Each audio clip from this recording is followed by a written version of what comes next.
Sehingga harus diwaspadai pendapat dari seseorang namanya Sayyid Sabiq. Sayyid Sabiq ini sudah dikenal, bukunya menyebar, sudah diterjemahkan dalam bahasa Indonesia. Dia memberi nama Fiqhus Sunnah. Fiqhus Sunnah. Ini bukan dari kalangan Ahlus Sunnah wal Jamaah, dari Ikhwan. Sayyid Sabiq bukunya sudah menyebar. Dari judul bukunya saja, Fiqhus Sunnah, itu sebenarnya sudah menyinggung umat Islam. Sayyid Sabiq datang dengan mengarang buku namanya Fiqhus Sunnah. Seakan-akan dia mengatakan, wahai umat Islam, fikih saya inilah yang sesuai dengan sunnah. Kalau yang lain itu sesuai dengan pemikiran dari ulama. Kalau ini sesuai dengan sunnahnya Nabi. Seakan-akan seperti itu. Dan ini yang paling benar. Seakan-akan dia mengatakan seperti itu dengan judul bukunya itu. Dalam bukunya itu disebutkan apa? Salamullah alal hadi Rasulillah. Assalamualaikum warahmatullahi wabarakatuh.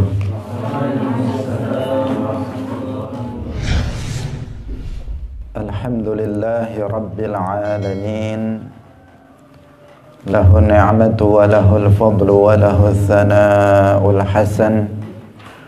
Wassalawatullahil barrir rahim wal malaikatil muqarrabin ala sayyidina wa maulana Muhammadin wa ala alihi wa ashabihi tayyibin at-tahirin. Allahumma la sahla illa ma ja'altahu sahla wa anta taj'alul hazna idha syi'ta sahla. Allahumma arzuqna al-ikhlasa fi niyyati wal qawli wal amal wa ba'du. Ila nabiyil mustafa sallallahu alaihi wasallam wa ikhwanihi minal anbiya'i wal mursalin wa syuhada'i was salihin, khususan ila sultanil awliya Syekh Abdul Qadir Al-Jilani wa Syekh Ahmad Ar-Rifa'i wa Syekh Baha'iddin An-Naqsyabandi wa Syekhina Abdullah Al-Harari wa ila muassisi jam'iyyati Nahdlatul Ulama Syekh Muhammad Hashim Ash'ari wa Syekh Bisri Sansuri wa Syekh Abdul Wahab Hasbuwah wa ila arwahi jami'i ahli al-qubur minal muslimin wal muslimat wal mu'minin wal mu'minat min masyariqil ardi ila magharibiha, khususan ila arwahi abaina wa ummahatina wa ajdadina wa jaddatina wa masyayikhina wa masyayikhi masyayikhina. Al-Fatihah. A'udzu billahi minasy syaithanir rajim. Bismillahirrahmanirrahim. Alhamdulillahi rabbil alamin. Ar-Rahmanir Rahim. Maliki yaumiddin. Iyyaka na'budu wa iyyaka nasta'in. Ihdinas siratal mustaqim. Siratal ladzina an'amta 'alaihim ghairil maghdubi 'alaihim waladdallin. Amin. Hadirin hadirat kaum muslimin muslimat rahimakumullah. Pemirsa yang berbahagia, alhamdulillah, puji syukur marilah kita sampaikan kepada Allah Subhanahu wa taala. Pada pagi hari ini Allah Subhanahu wa taala kembali mentakdirkan kita untuk bisa bersama-sama dalam majelis Ilmuddin. Semoga Allah Subhanahu wa taala memberikan keikhlasan di hati kita sehingga amal yang kita lakukan pagi hari ini diterima oleh Allah Subhanahu wa taala. Amin ya rabbal alamin. Salawat dan salam semoga tetap terlimpahkan kepada Nabi Agung Nabi Muhammad sallallahu alaihi wasallam, para sahabatnya, keluarganya, serta seluruh umat Islam yang mengikuti beliau ila yaumil qiyamah. Hadirin hadirat rahimakumullah. Pada pagi hari ini kita akan membahas penafsiran surat An-Nahl ayat 106. An-Nahl ayat 106. Mari kita memulainya dengan mengikhlaskan niat kita lillahi ta'ala. Qala Allah ta'ala, man kafara billahi min ba'di imanihi illa man ukriha wa qalbuhu mutma'innun bil iman walakin man syaraha bil kufri sadran fa'alaihim ghadabun minallahi walahum 'adzabun 'adzim.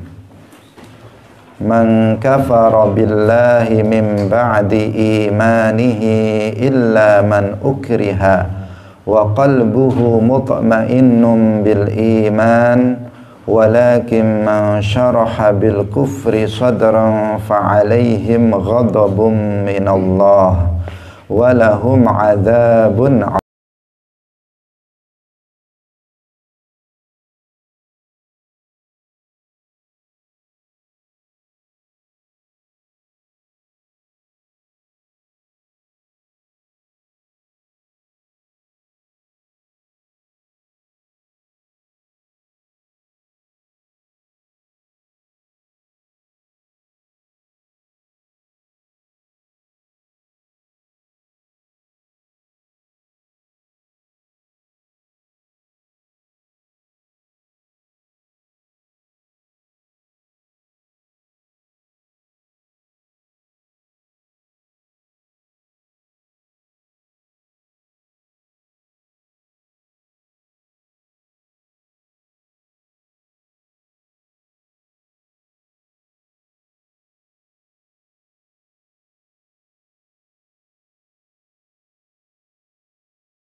sangat terang, sudah sangat jelas bahwa kata-kata dia adalah kata-kata yang kufur.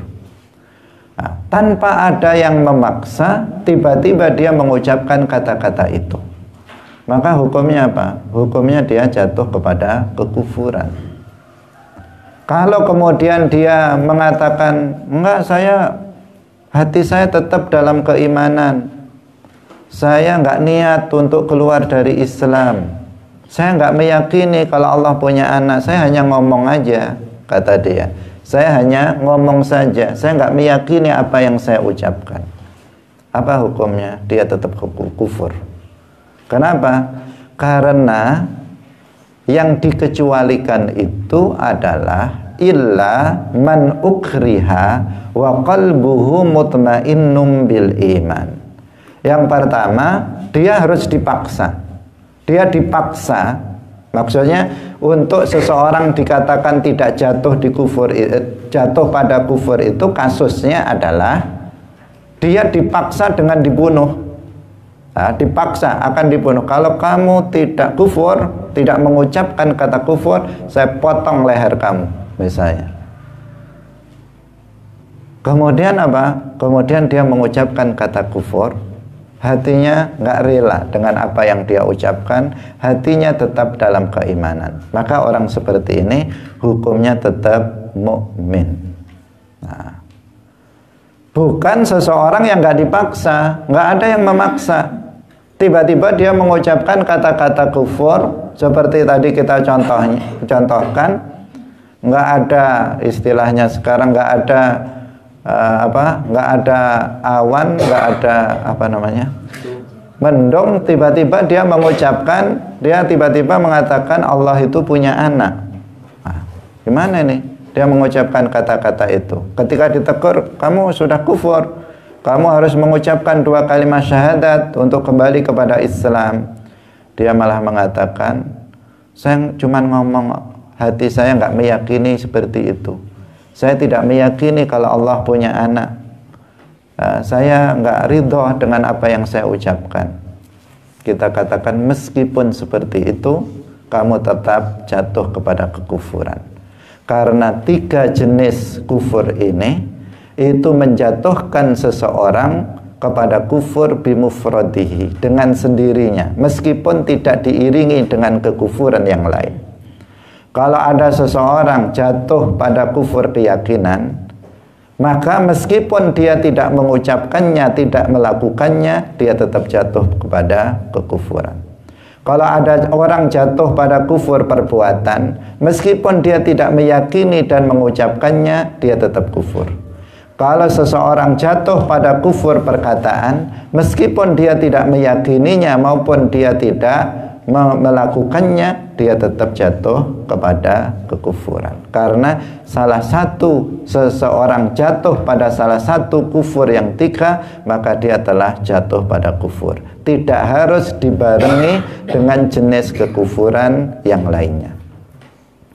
Ketika seseorang sudah mengatakan dengan lisannya, tadi dia mengatakan Allah itu punya anak, dengan lisannya dia mengatakan begitu, maka dia sudah jatuh pada kufur apa? Kufur perkataan, kufrun qauli. Meskipun hatinya tidak meyakini apa yang dia ucapkan, meskipun dia tidak melakukan dalam perbuatan, dia telah jatuh kepada kekufuran.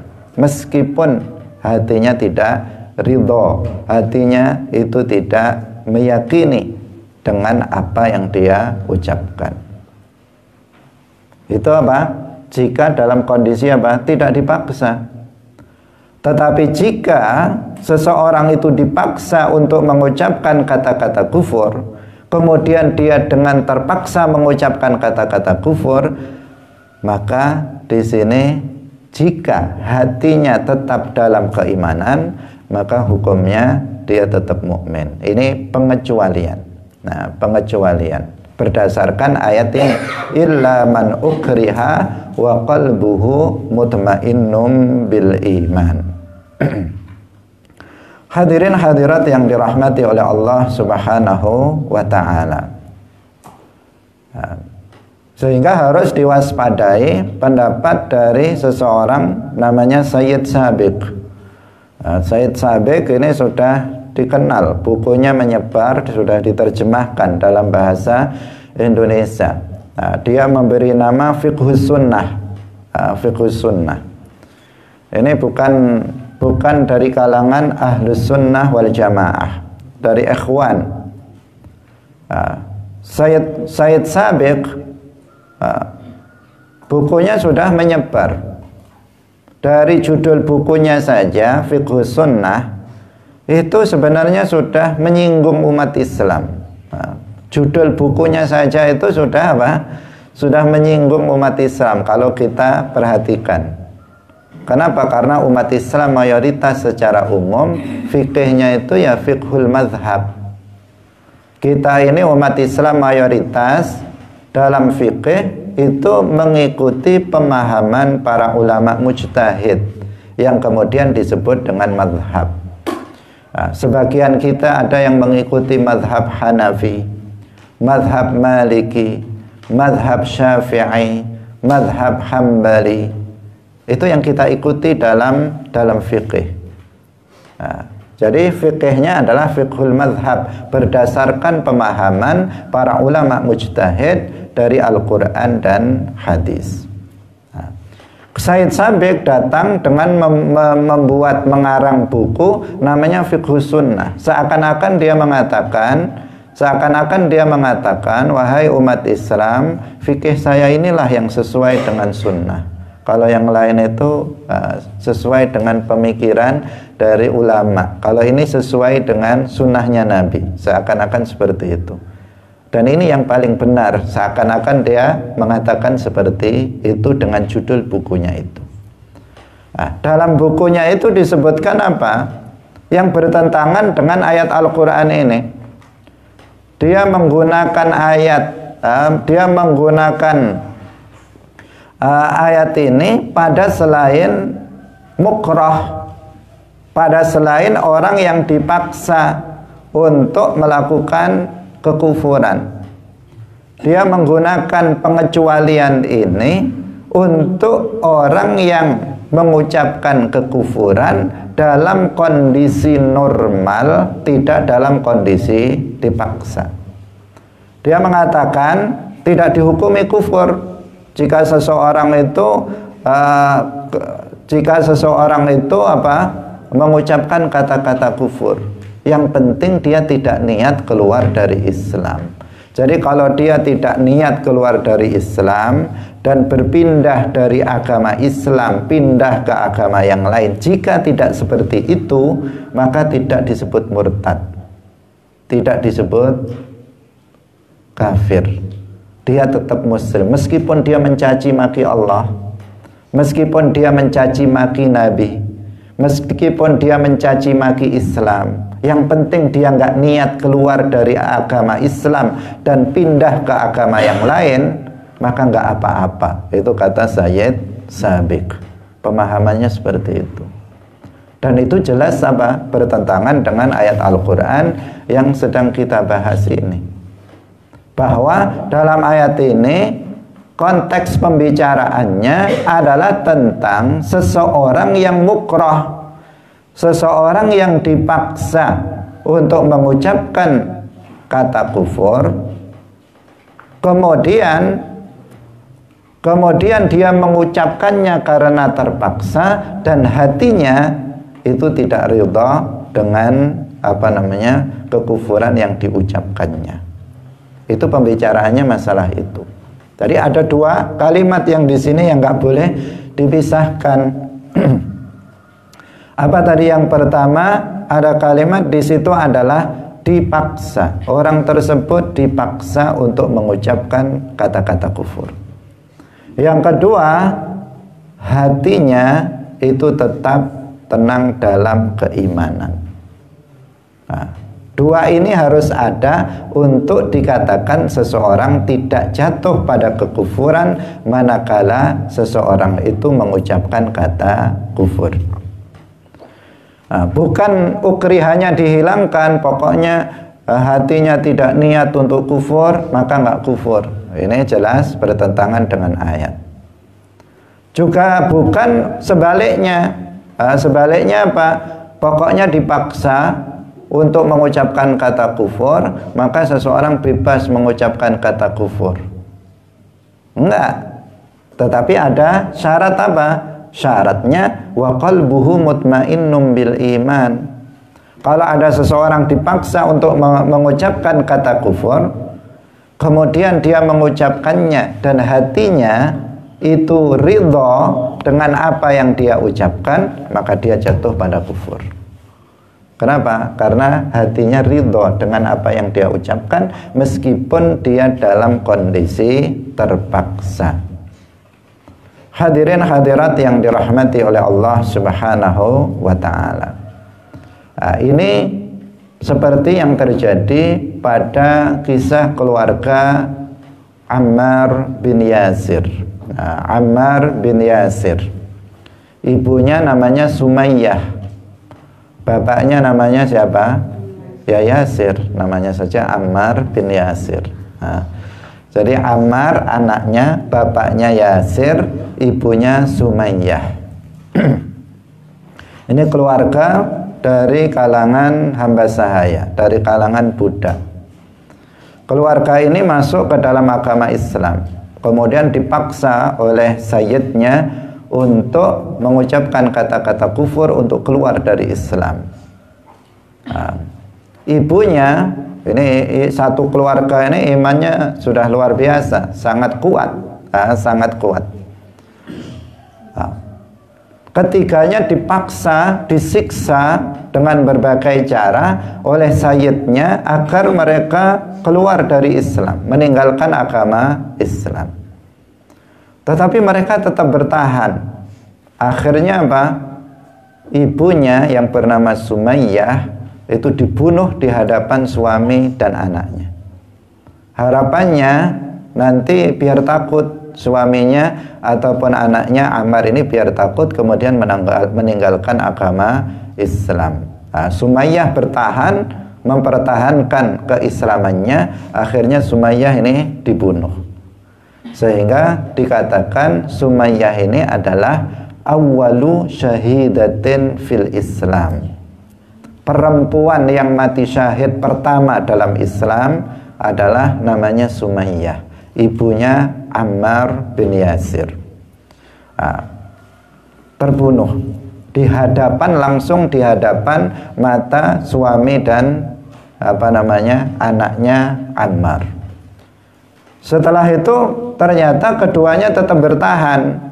Ammar dan Yasir, ayahnya, tetap bertahan dalam keimanan. Disiksa dengan berbagai macam siksaan, tetap bersikukuh dalam keimanannya. Akhirnya diambil bapaknya, yaitu Yasir, dibunuh di hadapan Ammar. Dibunuh di hadapan Ammar, sehingga Yasir ini kemudian terbunuh di hadapan langsung Ammar. Tujuannya agar Ammar ini ketakutan dan meninggalkan keislamannya. Setelah itu ternyata Ammar tetap tidak menyerah sampai kemudian dipaksa sangat berat dan diancam akan dibunuh. Di saat akan diancam dibunuh, kemudian Yasir mengucapkan kata-kata kufur. Kemudian Yasir mengucapkan kata-kata kufur, tapi hatinya tidak ridho dengan apa yang dia ucapkan. Karena apa? Akan diancam dibunuh. Mendengar Ammar itu mengucapkan kata-kata kufur, kemudian dilepaskan oleh sayyidnya, ini dilepaskan, sehingga Ammar ini kemudian takut dengan kondisi dirinya yang telah mengucapkan kata kufur, meskipun hatinya tidak ridho dengan apa yang dia ucapkan, datang mengadu kepada Rasulullah Sallallahu Alaihi Wasallam. Ammar itu menceritakan tentang apa yang baru saja terjadi pada dirinya. mengatakan kepada Rasulullah bahwa dia telah dipaksa, diancam akan dibunuh agar dia mengucapkan kata-kata kufur. Maka dengan terpaksa, dengan hati tetap tetap dalam keimanan, kemudian dia mengucapkan kata-kata kufur itu. Maka apa kata Rasulullah sallallahu alaihi wasallam? Rasulullah mengatakan, halin syaraha sadruka khina qulta ma qulta amla. Apakah hatimu itu ridha? Apakah hatimu itu ridha ketika kamu mengucapkan apa yang telah kamu ucapkan dari lafaz kekufuran itu? Ketika kamu mengucapkan kata kufur itu, apakah hatimu ridha dengan apa yang kamu katakan? Ditanya oleh Rasulullah sallallahu alaihi wasallam seperti itu. Kemudian Yasir mengatakan tidak. Yasir mengatakan tidak, hatiku tidak ridha dengan apa yang aku ucapkan. Saya nggak mau masuk keluar dari Islam, tetapi dia mengucapkannya secara terpaksa untuk menghindari pembunuhan. Kenapa? Karena sudah terbukti ibunya dibunuh di hadapan dia, ayahnya dibunuh di hadapan dia. Artinya ancaman itu bukan main-main. Jika dia tidak mau mengucapkan kata-kata kufur, betul-betul dia akan dibunuh. Bukan isapan jempol, bukan hanya main-main saja. Karena itulah maka dia mengucapkan kata-kata kufur itu. Maka Rasulullah mengatakan, in ada fa'ud. Jika dia kembali memaksa kamu, maka ulangi lagi apa yang kamu lakukan. Artinya apa? Boleh dia mengucapkan kata kufur dan tidak dihukumi sebagai kufur dengan catatan tadi itu. Dengan catatan apa? Hatinya tetap dalam keimanan. Nah, hatinya tidak ridha dengan apa yang dia ucapkan. Hadirin hadirat yang dirahmati oleh Allah Subhanahu wa ta'ala. Jadi orang yang dipaksa untuk mengucapkan kata-kata kufur itu hukumnya dirinci. Yang pertama, tidak kufur apabila dia dipaksa dan hatinya tidak ridha dengan kekufuran tersebut, dengan ucapan kufur yang telah dia ucapkan. Ini hukumnya tidak kufur, dia tetap dalam keimanan. Yang kedua, hukumnya kufur apabila dia dipaksa mengucapkan kata-kata kufur dan hatinya itu ridha dengan kekufuran yang telah diucapkannya itu.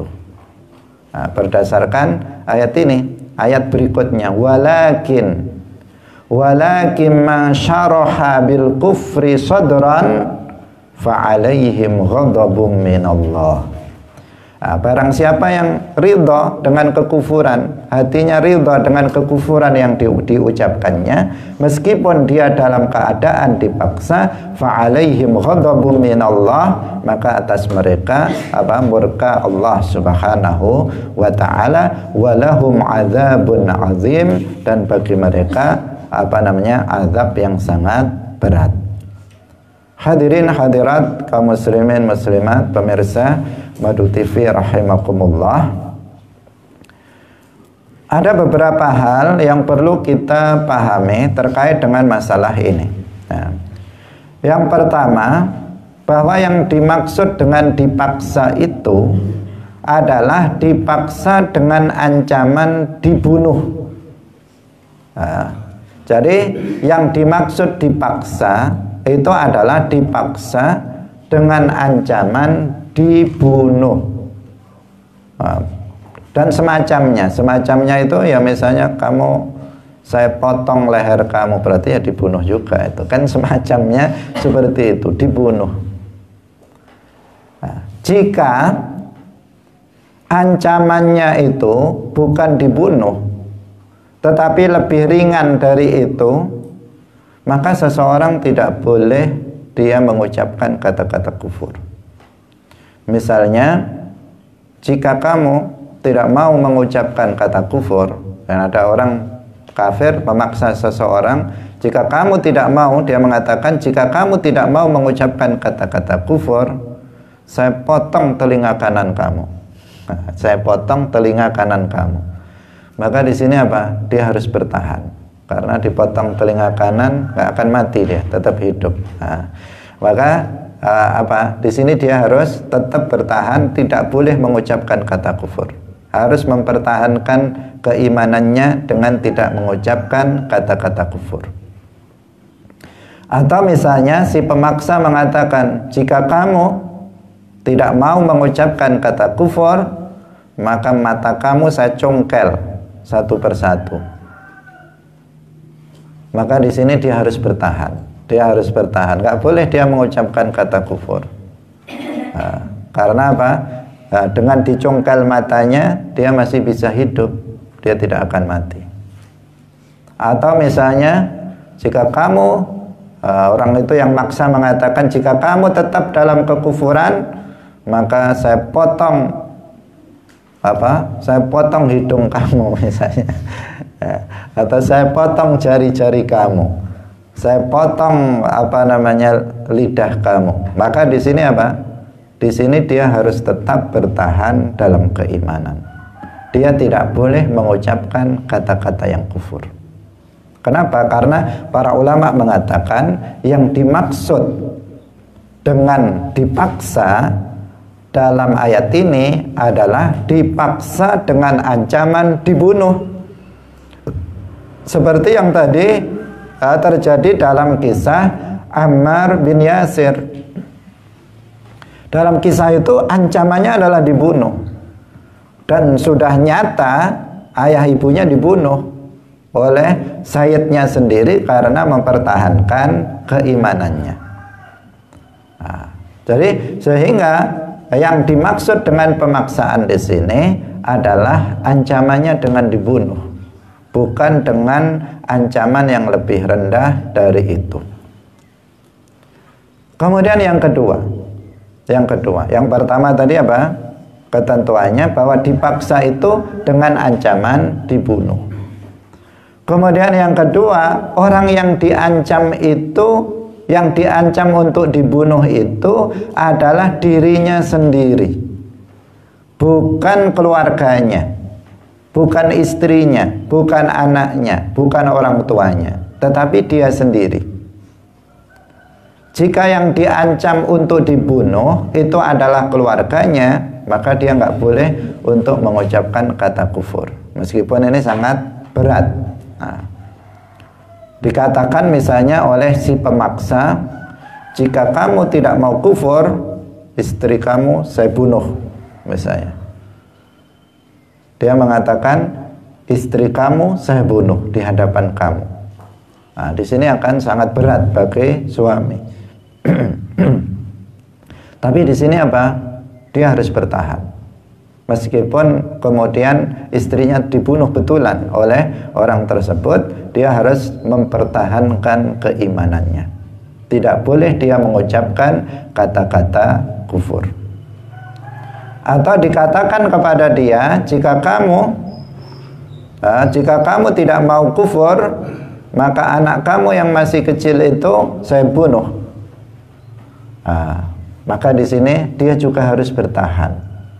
Dia harus bertahan dengan keimanannya, tidak mengucapkan kata-kata kufur. Karena yang diancam adalah orang lain. Apalagi dikatakan, jika kamu tidak mau kufur, tetangga kamu saya bunuh. Maka gak apa-apa ya. Bukan gak apa-apa, maksudnya dia tidak boleh mengucapkan kata-kata kufur. Maksudnya dia tidak boleh mengucapkan kata-kata kufur karena pemaksaan yang dipaksa orang lain. Dia tetap aman-aman saja meskipun yang lain dibunuh. Hadirin hadirat yang dirahmati oleh Allah Subhanahu wa ta'ala. Jadi itu ketentuan yang kedua yang harus diperhatikan. Nggak setiap orang dipaksa kufur, dipaksa kufur. Dipaksa apa dulu? Dan siapa yang dipaksa? Nggak sekedar seseorang sedikit-sedikit dipaksa, dibentak-bentak aja sudah dipaksa. Kemudian dia mengucapkan kata kufur. Enggak. Nggak seperti itu. Dipaksa adalah dipaksa dengan ancaman dibunuh, dan yang diancam untuk dibunuh dia sendiri, bukan orang lain. Nah, hadirin hadirat rahimakumullah, memang yang dipaksa dia, tetapi yang diancam dibunuh bukan dia, tetapi orang lain. Kemudian yang ketiga, ketentuan yang ketiga, bahwa orang yang mengancam itu adalah orang yang mampu untuk melaksanakan ancamannya. Jadi seperti yang tadi keluarga Ammar bin Yasir tadi, yang mengancam siapa? Sayyidnya. Sayyid memiliki kuasa, dan terbukti dia sudah membunuh ibunya dan membunuh bapaknya. Berarti dia bisa melaksanakan ancaman tersebut. Maka di sini dia bisa mengucapkan kata kufur dengan tetap iman dalam hatinya. Tapi jika yang mengancam itu nggak bisa melaksanakannya, anak kecil bawa pisau, awas, kalau nggak kufur saya bunuh kamu, misalnya. Anak kecil yang mengucapkan seperti itu, ya nggak apa, dia ditendang sekali sudah kalah ya. Maka yang seperti itu dia tidak boleh mengucapkan kata kufur. Kenapa? Karena dia nggak mampu, meskipun dia mengancam mau bunuh, dia mengancam mau bunuh, tetapi dia nggak bisa melaksanakan aksinya. Dia nggak akan bisa membunuh kita. Kenapa? Karena dia anak kecil yang tenaganya lemah dan sebagainya. Nah, jadi orang yang memaksa itu haruslah orang yang memang mampu untuk melaksanakan ancaman tersebut. Hadirin hadirat yang dirahmati oleh Allah Subhanahu wa taala. Jadi jelas di sini tentang perincian hukum orang yang dipaksa untuk mengucapkan kekufuran berdasarkan ayat tersebut. Yang harus diwaspadai adalah pemikiran Said Sabiq dan yang semisalnya, yang mereka mentolerir nggak apa-apa seseorang mencaci maki Allah, seakan-akan seperti itu.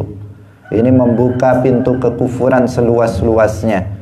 Seakan-akan dia mengatakan siapa saja boleh mencaci maki Allah, mencaci maki Nabi, mencaci maki malaikat, mencaci kitab, mencaci Islam, asal dia tidak pindah, tidak berniat untuk pindah dari satu agama ke agama yang lain. Maka ini sangat berbahaya pemikiran seperti ini jika dibiarkan. Hadirin hadirat yang dirahmati oleh Allah Subhanahu wa taala. Ini adalah salah satu bentuk mustasnayat, pengecualian dari dari kufur atau dari pengucapan lafadz kufur. Salah satunya, karena ada beberapa keadaan yang lain seperti yang tadi di awal sudah kita sampaikan, bahwa seseorang yang mengucapkan kata kufur bisa dihukumi dengan tidak kufur dalam beberapa kondisi. Dan yang kita bahas di sini adalah salah satu dari beberapa kondisi itu.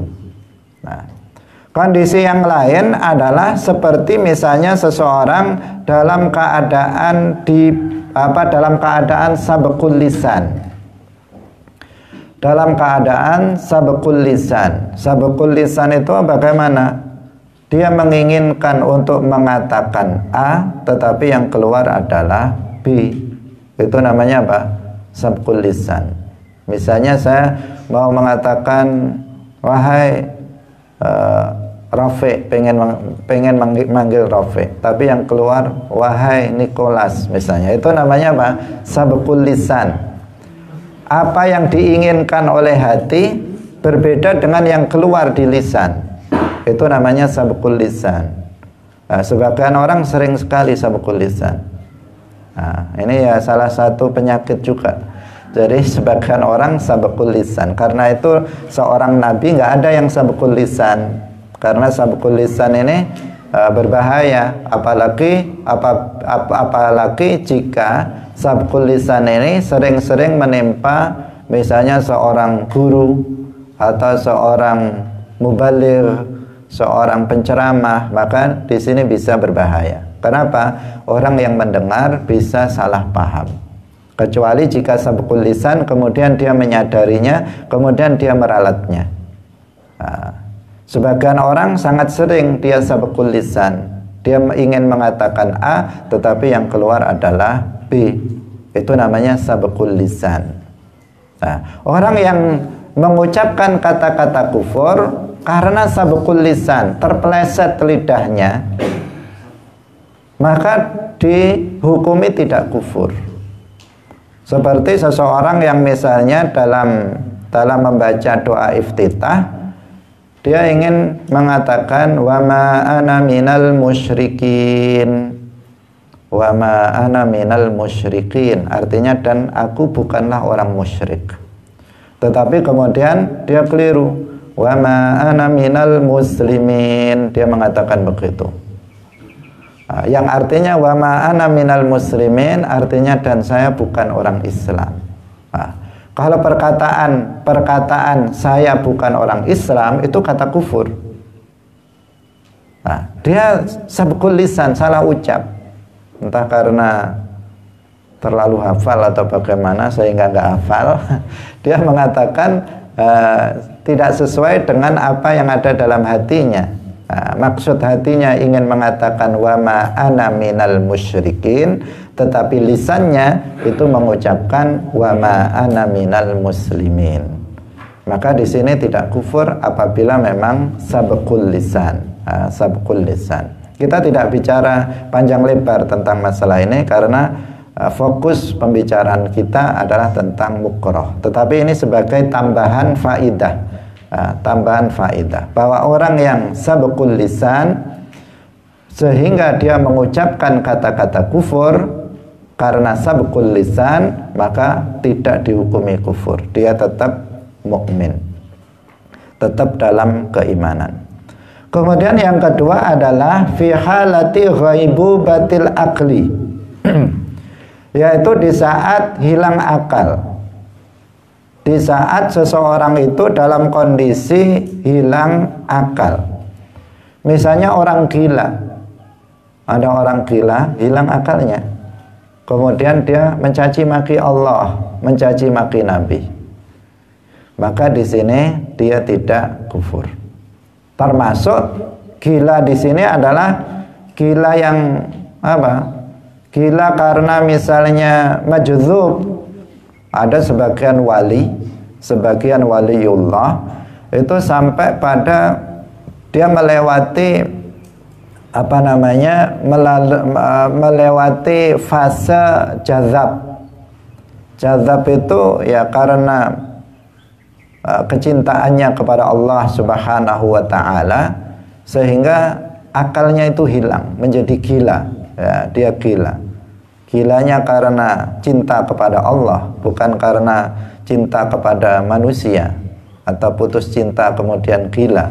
Tetapi dia karena saking apa namanya cintanya kepada Allah Subhanahu wa taala, akalnya nggak kuat, sehingga gila, hilang akalnya. Artinya dia sudah majdzub di sini, wali majdzub. Orang yang seperti itu ketika dia mengucapkan kata-kata kufur misalnya, maka tidak dihukumi kufur. Tidak dihukumi kufur. Kenapa? Karena dia dalam kondisi hilang akalnya. Tetapi bagi yang waras itu wajib untuk melarang dia. Meskipun dia sedang gila, maka dia tetap dilarang. Jangan mengucapkan kata itu. Meskipun wali, kita bukan wali. Yang mengucapkannya wali, tetap kita dipaksa, dilarang untuk mengucapkan kata-kata itu. Kenapa? Karena kalau dibiarkan nanti akan ditiru oleh orang lain yang waras ikut-ikut.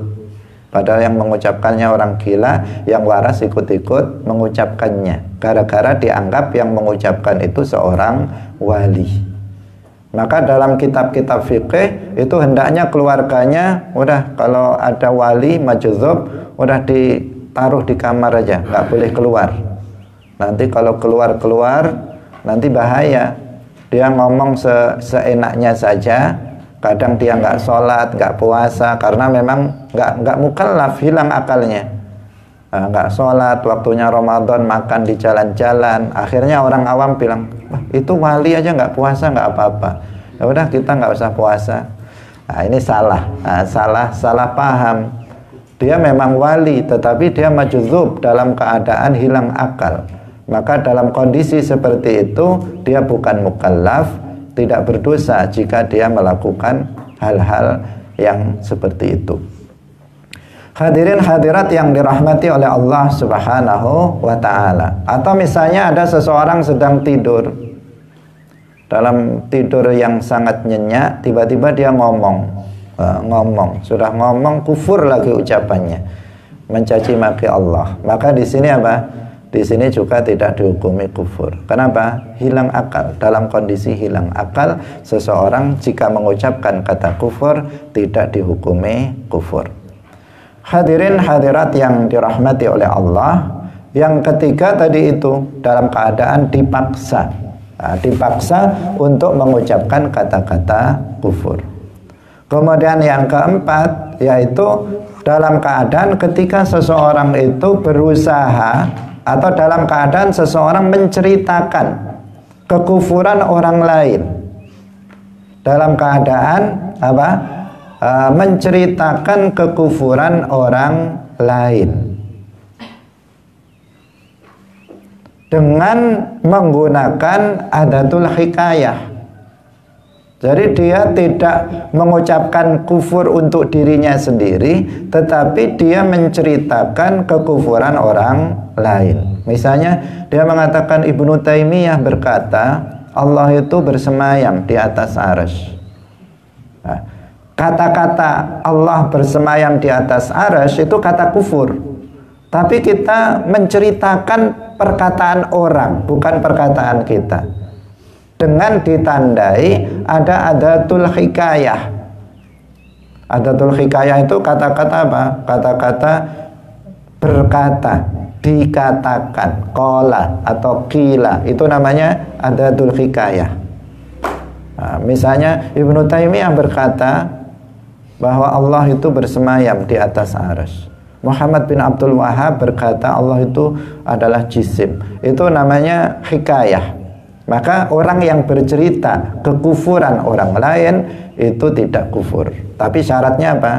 Harus menggunakan adatul hikayah. Yaitu menggunakan, contohnya menggunakan kata-kata berkata.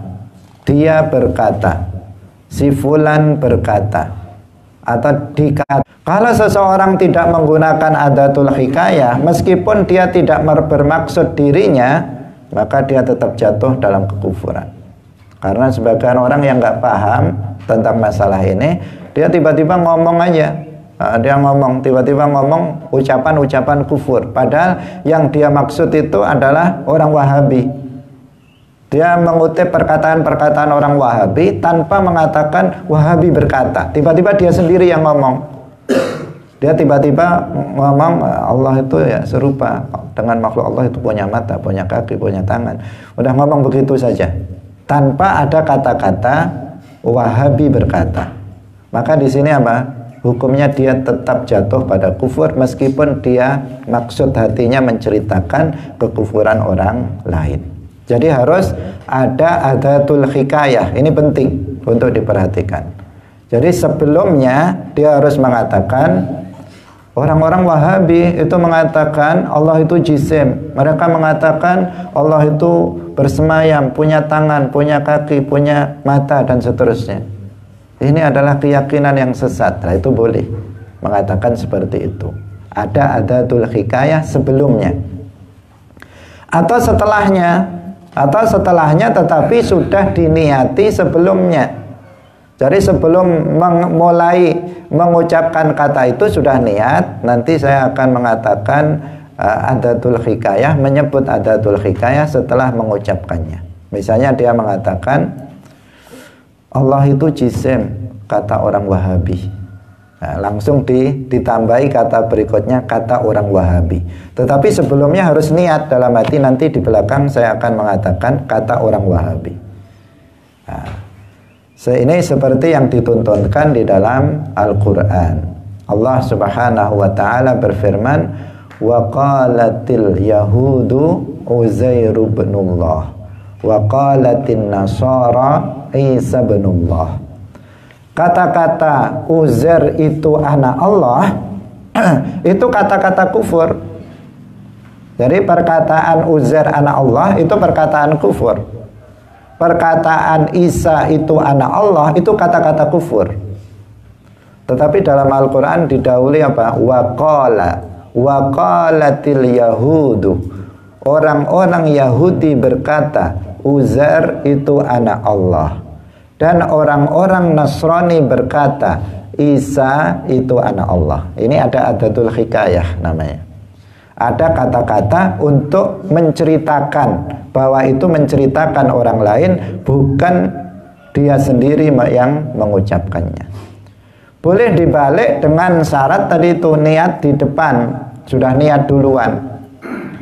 Nah, misalnya dia mengatakan Isa ibnullah qalahu an-nasara. Isa itu adalah anak Allah, kata orang Nasrani. Uzair ibnullah qalahu al-yahud. Yang mengatakannya adalah orang Yahudi. Jadi ada kata-kata di belakangnya yang menunjukkan bahwa dia sedang bercerita. Hadirin hadirat rahimakumullah, masalah ini sangat penting sekali karena banyak sekali orang yang tidak memahami masalah ini, sehingga dia mengucapkan kata kufur seenaknya dengan maksud menceritakan orang lain, tetapi nggak ada adatul hikayah, nggak ada kata-kata qala fulan, si fulan berkata. Kalau dalam bahasa Indonesia, si fulan berkata. Dalam bahasa Jawa misalnya orang Wahabi ngomong gini gitu, harus ada kata-kata berkata, ngomong, dikatakan, disebutkan, dituturkan oleh si fulan dan sebagainya. Itu harus ada. Hadirin hadirat rahimakumullah, waktu sudah habis. Semoga bermanfaat apa yang kita sampaikan pada pagi hari ini dan membuat kita lebih berhati-hati dalam berkata-kata, karena sebagian perkataan itu akan menjerumuskan seseorang ke dalam kekufuran yang bisa mengeluarkan seseorang dari Islam. Semoga Allah memberikan keselamatan bagi kita di dunia wal akhirah. Barakallahu fikum, wallahul muwaffiq ila aqwamit thariq. Wassalamualaikum warahmatullahi wabarakatuh.